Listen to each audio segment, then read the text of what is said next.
Welcome to the Kiko Network channel. We are reporting the key points in thinking about climate change and energy issues.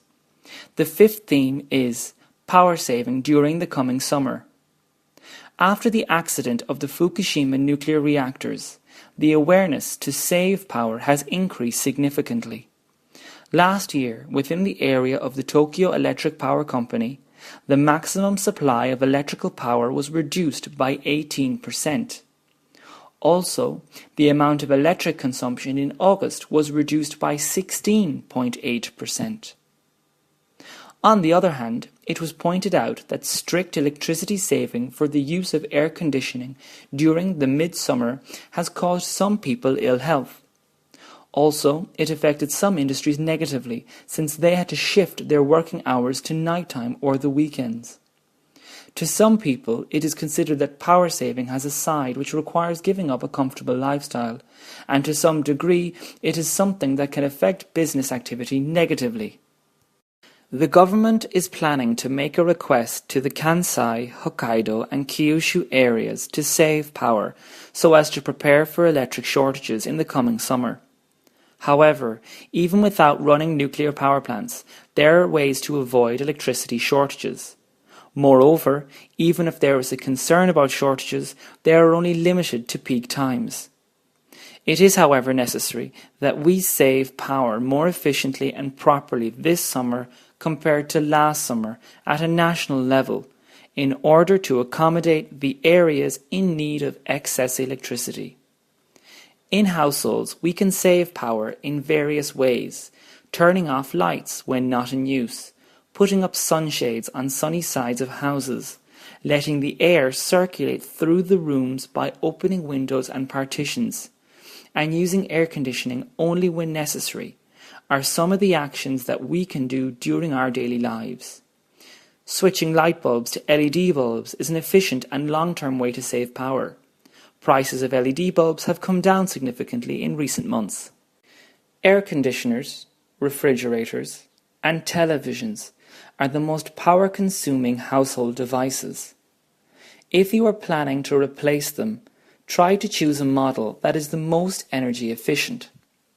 Boiling water and cooking with electricity could be replaced by other methods too.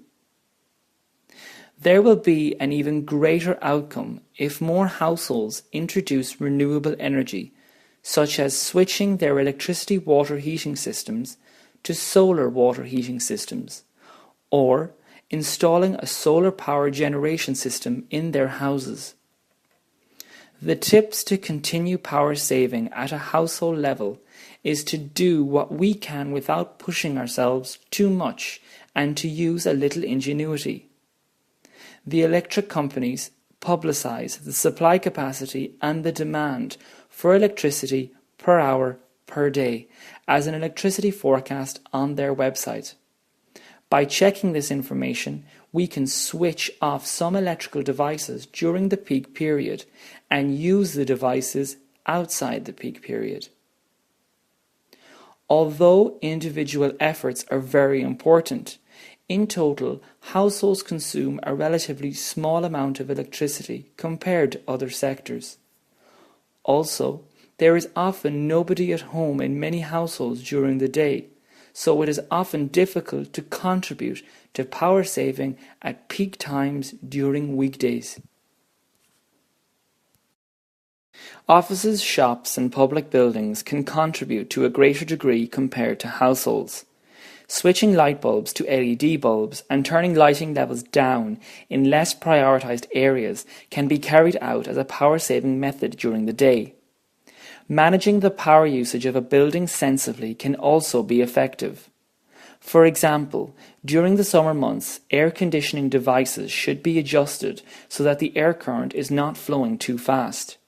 Managing the temperature level of the cold water is another way to do this. Another possibility is that landlords can provide their tenants with a visual electric usage chart so that the tenants can utilize the information to contribute to saving power during peak times.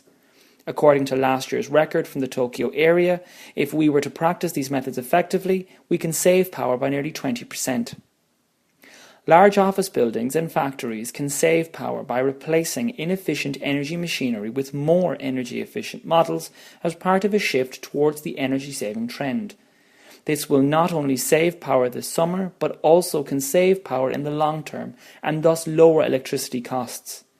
Checking facilities and machinery, as well as checking if there is any energy waste, should be done carefully and thoughtfully. Power companies are planning to introduce a new rating system to make electricity more expensive during peak hours. However, it is not set sensibly to fit the changing demand for electricity, and it could end up being more expensive to choose this rating system. It seems it is hard for consumers to see this point.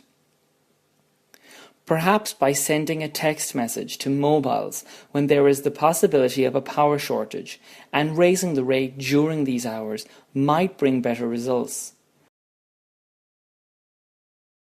Power companies should devise a more flexible and effective way without putting too much burden on the consumer.